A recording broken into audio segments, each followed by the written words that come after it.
Picha inaanza, tunamwona dada mmoja akiwa anamfurusha jamaa kutoka kitandani. Ondoka, ondoka kwangu. Sitaki kuona, uone muda umeenda. Nataka uondoke. Je, huyu dada ni nani?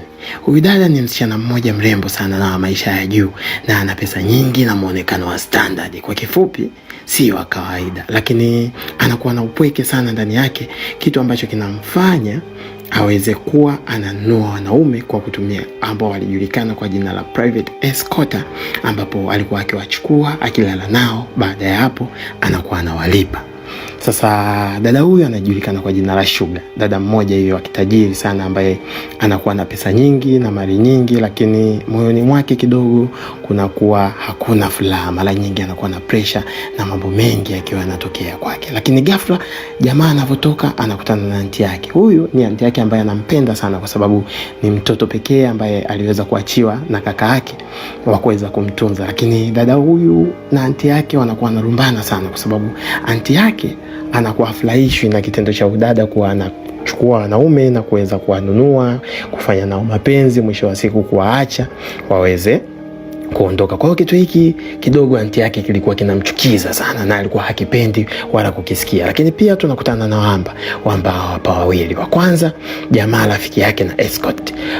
Huyu Spence ndo tuseme ni king ambaye anaonekana sana kwenye mchezo kwa sababu yeye ni mtu ambaye ni mwandishi wa vitabu. Lakini katika kulitokea mashindano ambayo alitakiwa yeye aweze kuandika kitabu, na ambapo angeweza kuandika hicho kitabu na kushinda, mshindi alikuwa anaenda kujichukulia kitita kikubwa sana. Kwa maana hiyo rafiki yake anaamua kuanzisha ka private escort, ka company ka uongo na uzushi, ili kuweza kufanya jamaa aweze kuenda kwa wadada na kuweza kuwachunguza, kujua kwa nini wanakuwa wanachukua wale ma private escort na kwa nini wanakuwa wananunua wale watu, ni nini kinachowapelekea wenyewe waweze. Sasa leo ubaya wake, mtego umeingia kwa mwanadada yetu Sugar.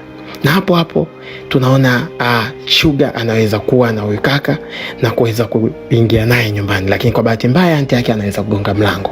Sasa anapoweza kugonga ule mlango, kile kitendo kinaweza kukufanya Sugar aweze kumfungia bwana Spence ndani ya choo, kwa sababu kama tunavyojua Spence lengo lake lilikuwa ni kuja na kuweza kumchunguza udada. Lakini mtego haukuwa hivyo baada ya pale yule dada kuweza kufumaniwa na aunti yake, na tunajua kabisa aunti yake hapendi hivi vitendo, kwa maana yeye anaamua amfiche ndani. Lakini kibaya zaidi, Spence anapokuwa akivaa shati lake anajikuta kuwa amesahau wallet yake. Yani kama unavyoona hapo kwenye sinki pembeni kuna wallet, kwa Spence ataondoka bila kuichukua. Lakini kesho yake ataamua kurudi kwa dada na kuweza kumwambia, bwana, nimefuata ile wallet yangu. Lakini udada hakutegemea hivyo. Udada alijua amekuja kumwomba msamaha, kwa kuwa Spence siku ile aliweza kumjibu vibaya sana, kiasi kwamba Sugar kujiona yeye ni dada wa chini, wakati yeye anajua yeye ni wa matawi ya juu na ni mtu mkubwa na umbo lake tofauti, ile shape pale, nywele fulani hivi za Kijamaika. Basi alijua lazima mimi ni wa kiwango cha juu, kwa maana hiyo Spence lazima anishobokie. Lakini ilikuwa tofauti, kwa sababu Spence yeye alikuwa hawezi kumshobokia mdada kama huyo, na yeye lengo lake lilikuwa sio kumpata mdada kama huyo. Lakini Spence lengo lake lilikuwa ni moja tu, kuweza kujua kwa nini hawa wadada wanakuwa wakinunua wanaume na kuchukua wanaume as a private escort, lakini kuweza kujua kipi kinachowapelekea na kuweza kuandika story na yeye ya kuweza kumuingizia hela. Lakini kwa kuwa dada alikuwa na kashfa, kwa maana hiyo Spence naye alichukizwa na ile hali, akawa anamjibu kikashfa zaidi. Hizi kashfa zilipelekea kitu kizuri, zilipelekea udada kuanza kumtamani huyu kaka na kutaka kujua kwa nini kaka kama huyu aweze kunijibu mimi vibaya, na kuamua kuweza kwenda nyumbani kwa Spence na kuweza kumuofa ofa ambayo aloweza kuitoa udada. Udada alitaka Spence aweze kuishi naye kwake. Lakini kwa muda gani? Aliweza kutaka kuishi naye kwa mwezi mmoja tu. Baada ya hapo waende kila mtu na njia yake. Ndipo Spence anakubali na kwenda moja kwa moja kuishi na huyu dada. Lakini kitu kinachomshangaza, huyu dada alimnunua kwa sababu ya kitu kimoja, kuweza kumfanya naye mapenzi. Lakini akakuta dada hafanyi wala hapendi kufanya mapenzi. Lakini siku moja huyu dada aliweza kuwa, maana dada huyu ni mfanyabiashara, kwa maana aliletewa contact za kusaini.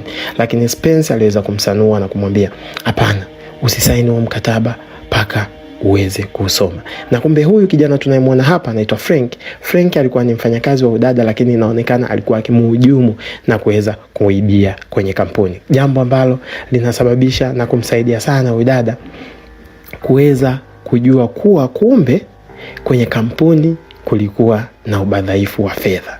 Kwa maana hiyo Mwamba alikuwa ameweza kumwokoa huyo sister kupoteza kitita kirefu sana, kwa sababu hizo document hapo aliweza kuzichukua moja kwa moja na kwenda kuzipeleka kwa mwanasheria wake ili kuweza kujua kama document ziko sahihi au kuna ubadhilifu wa hela umeweza kutokea ndani yake. Lakini tukumbuke kijana Spence ndo aliweza kumsanua. Basi dada alianza kufuatilia mkataba na kuanza kuusoma na kuanza kuupitia. Je, ni kweli hizi hela ambazo naenda kusign ni kweli zina umuhimu au zinaenda kweli kutumika kwenye kampuni au zinapigwa? Kwa sababu tukumbuke huyu dada hii kampuni alikuwa ameachiwa tu.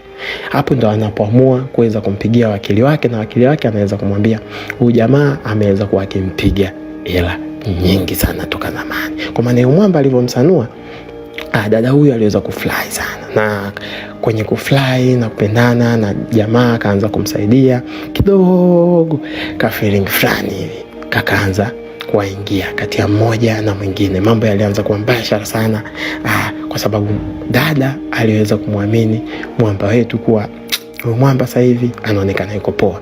Ikafikia hatua paka wakasema sasa tufunge ndoa, lakini ndoa iwe ya uongo, na kitu kigumu sana ilikuwa ni kumwaminisha anti, kwa sababu anti yetu anatakiwa amini kuwa watu wanapendana. Lakini Malavidavi alianza utamu. Mwamba anaangalia shape la mtoto hapo na kuweza kumsindikiza na kumpeleka kazini. Humo ndani mapenzi yalianza kuwa mazito sana.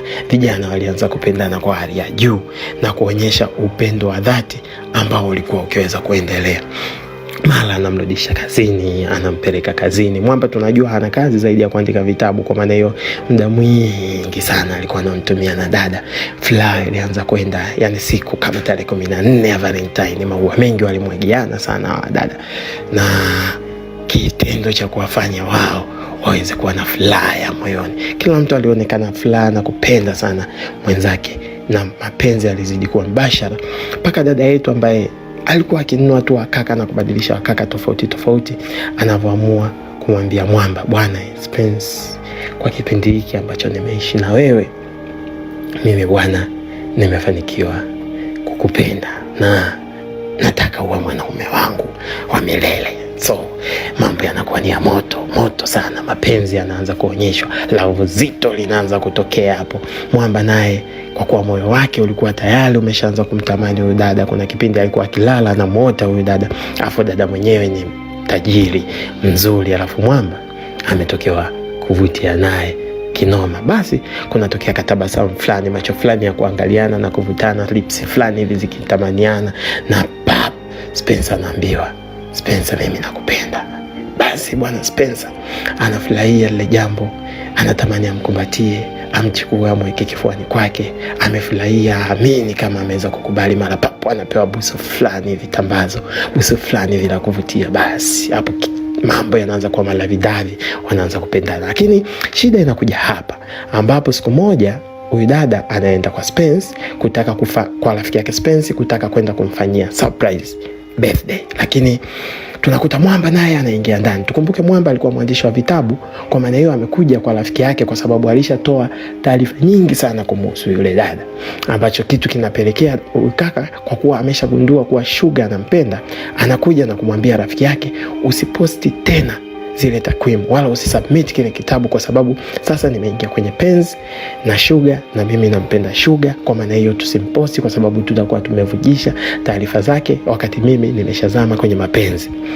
Bila kujua kuwa Sugar yuko hapo alipanga kumfanyia. Japo rafiki yake anamshtua, anamwambia usiongee, tutaongea baadaye.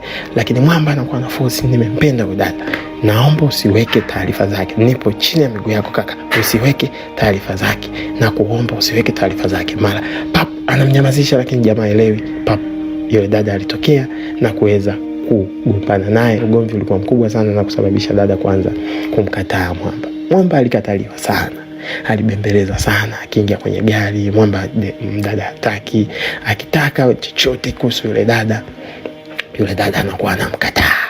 Kwa maana hiyo mambo yalikuwa sio mambo kwa kijana wetu Spence, na kama kuharibu alikuwa ameharibu siku mbaya ile mwefunga, alafu unakuta funga yako katikati imeharibika, unapaka kuumia kwa sababu unajikuta umeshinda njaa kwa kujiumiza. Mara papo hataki kusikia, mrembo akiwa kwenye gari hataki kukuongelesha, anafunga milango kwa hasira, ukimpigia anataka kukugonga.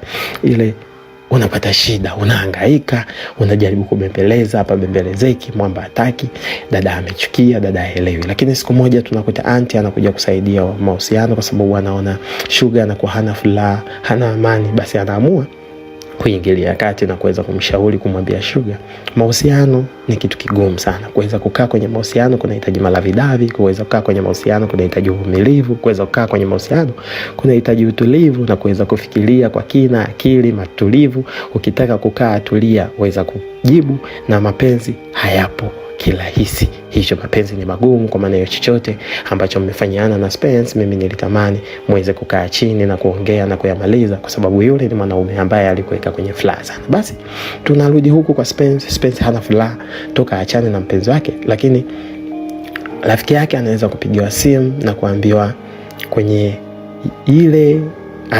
ile paper walikuwa wameandika imeweza kushinda na kuweza kujishindia zaidi ya milioni 20.